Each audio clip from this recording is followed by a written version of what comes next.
Welcome back to burning issue. ఏపీలో హోరాహోరీ ఎన్నికల ప్రచార సభలకు సైరన్ మోగింది. విమర్శలు ప్రతి విమర్శలతో అధికార విపక్ష నేతలు విరుచుకుపడుతున్నారు. జగన్ చేస్తున్న పెళ్లిళ్ల విమర్శలకు పవన్ కౌంటర్ ఇవ్వడంతో పొలిటికల్ వార్ పీక్స్కు చేరినట్లయింది. ఇంకోవైపు జోగయ్య, ముద్రగడ లేఖలతో రాజకీయం మరింతగా వేడెక్కిపోయింది. ఏపీ రాజకీయ చదరంగంలో ఎవరి ఎత్తులు వాళ్లు వేస్తున్నారా? ఎవరూ తగ్గడం లేదా? Take a look.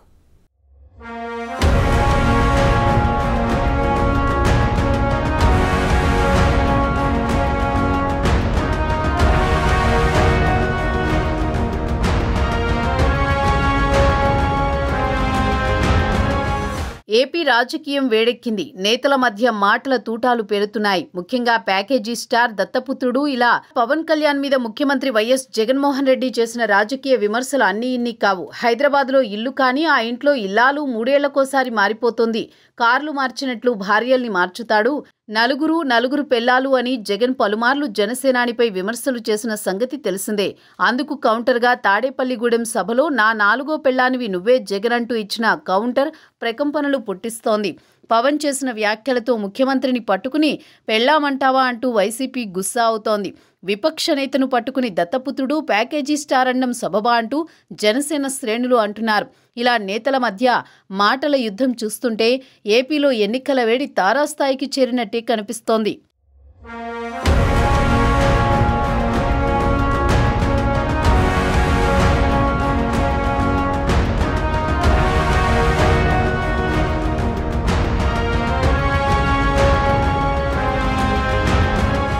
Telugu Desam party, Janasena కూటమిగా ఏర్పడ్డాయి. సీట్ల ప్రకటన కూడా చేసుకున్నారు. 24 సీట్లు జనసేనకు ప్రకటించినప్పటికీ ఒక రకమైన ప్రచారం జరుగుతోంది. జనసేన పార్టీకి చెందిన కొంతమంది అసంతృప్తి వ్యక్తం చేస్తున్నారు. అధికార వైసీపీ నేతలు మరింత ఎక్కువగా విమర్శలు చేస్తున్నారు. ఆ ఫ్లోలో కొంతమంది జనసేనకు చెందిన సోషల్ మీడియా కార్యకర్తలు కూడా పవన్ కళ్యాణ్ను ప్రశ్నిస్తూ ఆయనకేమీ రాజకీయం తెలియదన్నట్లుగా కామెంట్స్ చేస్తున్నారు, సలహాలు ఇస్తున్నారు. ఈ గందరగోళంతో ఓటు ట్రాన్స్ఫర్ కాదని బెదిరించే వాళ్ళు కూడా ఉన్నారు. వీరందరికీ తాడేపల్లిగూడెం సభతో క్లారిటీ ఇచ్చేసినట్లయింది.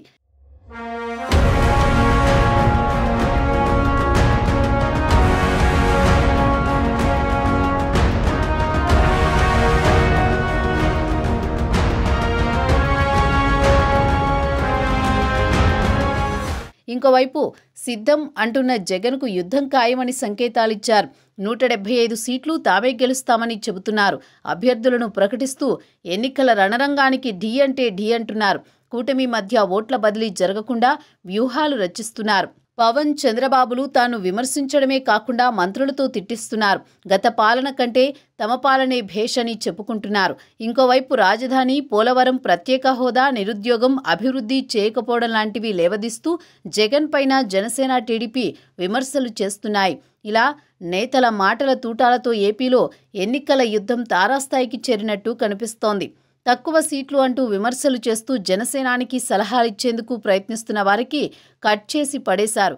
సలహాలు ఇవ్వొద్దని, తన వెంట నడవాలని సూచించారు. 10 ఏళ్లుగా అవమానాలు పడుతూ రాజకీయాలు చేస్తున్నానన్నారు. తాను ఏం చెయ్యాలో ఏం చేయకూడదో స్పష్టత ఉందన్నారు. తనను ప్రశ్నించకుండా తనతో పాటు నడిచేవారే తన వారని తేల్చి చెప్పారు. అదే సమయంలో టీడీపీ వెనుక నడవడం లేదని, కలిసే నడుస్తున్నామని స్పష్టం చేశారు. చంద్రబాబు అనుభవాన్ని పొగిడారు. టీడీపీకి ఉన్న సంస్థాగత బలాన్ని కూడా గుర్తు చేశారు. జగన్కు ఓటేస్తే ఏం జరుగుతుందో తనను ప్రశ్నించకుండా తనతో పాటు నడిచేవారే తన వారని తేల్చి చెప్పారు. అదే సమయంలో టీడీపీ వెనుక నడవడం లేదని, కలిసే నడుస్తున్నామని స్పష్టం చేశారు. చంద్రబాబు అనుభవాన్ని పొగిడారు. టీడీపీకి ఉన్న సంస్థాగత బలాన్ని కూడా గుర్తు చేశారు. జగన్కు ఓటేస్తే ఏం జరుగుతుందో పవన్ విశదీకరించి చెప్పారు. రాష్ట్రాన్ని కాపాడుకోవాల్సిన అవసరాన్ని విడమర్చి చెప్పారు. మొత్తంగా తాడేపల్లిగూడెంలో పవన్ కళ్యాణ్ స్పీచ్ క్లియర్గా సాగింది. పవన్ నుంచి ఈ రకమైన ప్రసంగాలొస్తే ప్రజల్లోనూ ఆయనపై ఉన్న సందేహాలు పటాపంచలవుతాయన్న అభిప్రాయం ఏర్పడింది.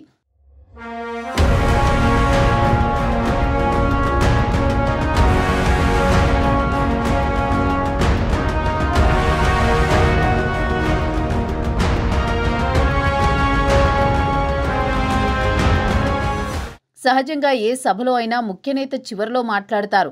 ఆయన మాట్లాడితే స్పీచ్ అయిపోతుంది. కానీ తాడేపల్లిగూడెం సభలో చంద్రబాబు పవన్ కంటే ముందే మాట్లాడారు. ఉమ్మడి సభ అయినా యాక్టివ్ పార్ట్ తీసుకుంది జనసేన.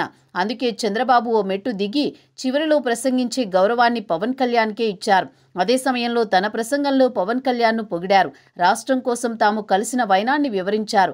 పవన్ కళ్యాణ్ కూడా అదే విధంగా స్పందించారు. తమ పార్టీకి లేని సంస్థాగత బలాన్ని చెప్పడానికి ఏమాత్రం వెనుకాడలేదు. టీడీపీ బలాన్ని గుర్తించారు. కలిసి పోరాడాల్సిన ఆవశ్యకతను వివరించారు. చంద్రబాబు సమర్థతను, సీనియారిటీని వివరించారు. మొత్తంగా ఓ అద్భుతమైన సమన్వయం తమ మధ్య ఉందన్న సందేశాన్ని పంపారు. పొత్తుల్లో ఓటు ట్రాన్స్ఫర్ అనేది అత్యంత కీలకం. జనసేన ఓట్లు టీడీపీకి, టీడీపీ ఓట్లు జనసేనకు బదిలీ అయితే ఏకపక్ష విజయాలు వస్తాయన్న విశ్లేషణ ఉంది. కానీ రెండు పార్టీల మధ్య తేడాలు ఉంటే మాత్రం కాస్త గ్యాప్ వస్తుంది. ఓటర్లలో కూడా మన ఓటు మరో పార్టీకి వేయడం ఎందుకన్న ఆలోచన వస్తుంది. అలాంటి ఆలోచనల్ని మొగ్గలో తుంచేయడానికి రెండు పార్టీలు అద్భుతమైన స్ట్రాటజీని ఉపయోగించాయి.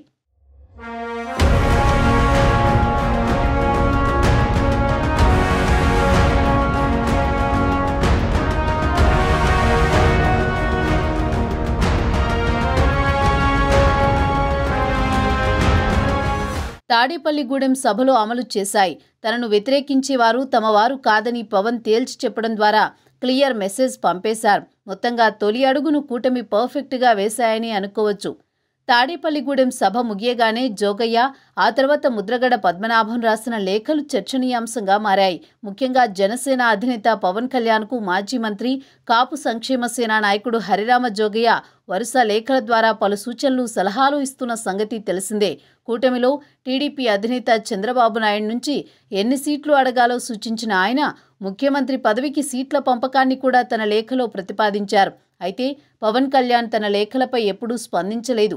తాడేపల్లిగూడెం సభలో సలహాలు, సూచనలు ఇచ్చేవాళ్లు కాదు, తనతో కలిసి నడిచేవాళ్లే తన వెంట ఉండాలని పిలుపునిచ్చిన నేపథ్యంలో చంద్రబాబు, పవన్ కళ్యాణ్లకు హరిరామ జోగయ్య బహిరంగ లేఖ రాశారు. తెలుగుదేశం పార్టీకి, జనసేనకు మంచి జరగాలని ఆకాంక్షిస్తూ తాను ఇచ్చిన సలహా రెండు పార్టీల నేతలకు నచ్చలేదని, అది వారి కర్మ అంటూ లేఖలో పేర్కొన్నారు హరిరామ జోగయ్య. ఇక తాను ఏమీ చేయలేనన్నారు.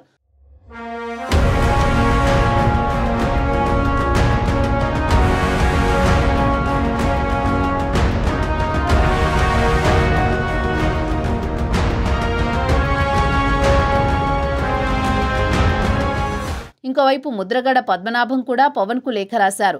2 పర్యాయాలు కిర్లంపూడి వస్తానని పవన్ కబురు పంపారని, ఎలాంటి కోరికలు లేకుండా కలుస్తానని చెప్పారన్నారు. అన్ని వర్గాలకు న్యాయం చేయాలని ఆశించి పవన్తో కలిసి సేవ చేయాలనుకున్నట్టు చెప్పుకొచ్చారు. ఈ లేఖలో పలు అంశాలను ముద్రగడ పద్మనాభం ప్రస్తావించారు. మన ఇద్దరి కలయిక జరగాలని యావత్ జాతి చాలా బలంగా కోరుకున్నారు. వారందరి కోరిక మేరకు నా గతం, నా బాధలు, అవమానాలు, ఆశయాలు, కోరికలు అన్నీ మరిచి మీతో ప్రయాణం చేయడానికి సిద్ధపడ్డాను. రాష్ట్రంలో ఒక కొత్త రాజకీయ ఒరవడి తీసుకురావాలని చాలా బలంగా ప్రయత్నం చేద్దామని ఆశించాను.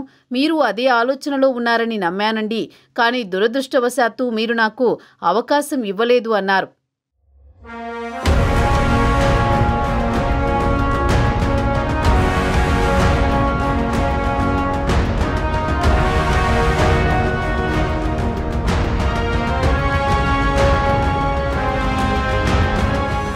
వాస్తవానికి ముద్రగడ పద్మనాభంకు వైఎస్ఆర్సీపీ నుంచి పిలుపు వచ్చింది.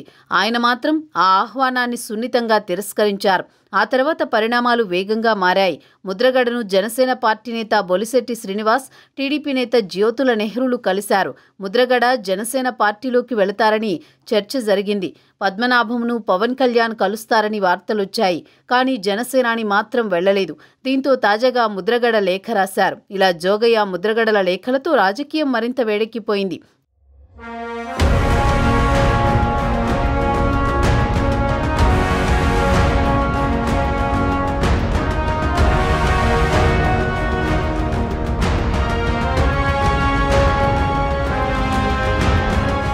ఇంకోవైపు ఎన్నికలకు పెద్దగా సమయం కూడా లేదు. ఈలోపు ఎవరి వ్యూహాల్లో వారు ముందుకు సాగుతున్నారు. ఎట్టి పరిస్థితుల్లో జగన్ను గద్దెదించాలని, జనసేన కూటమి 175 చోట్ల గెలవాలని వైసీపీ రాజకీయ చదరంగంలో పావులు కదుపుతున్నాయి. అయితే ఓటర్ల మద్దతు దక్కేది ఎవరికి అన్నది మాత్రం ఎన్నికల ఫలితాలు వచ్చాక మాత్రమే తేలనుంది.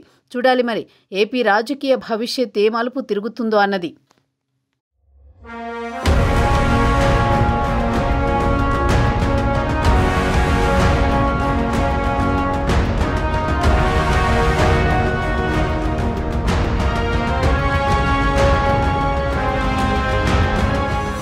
ఇది వాల్టి బర్నింగ్ ఇష్యూ. నమస్తే.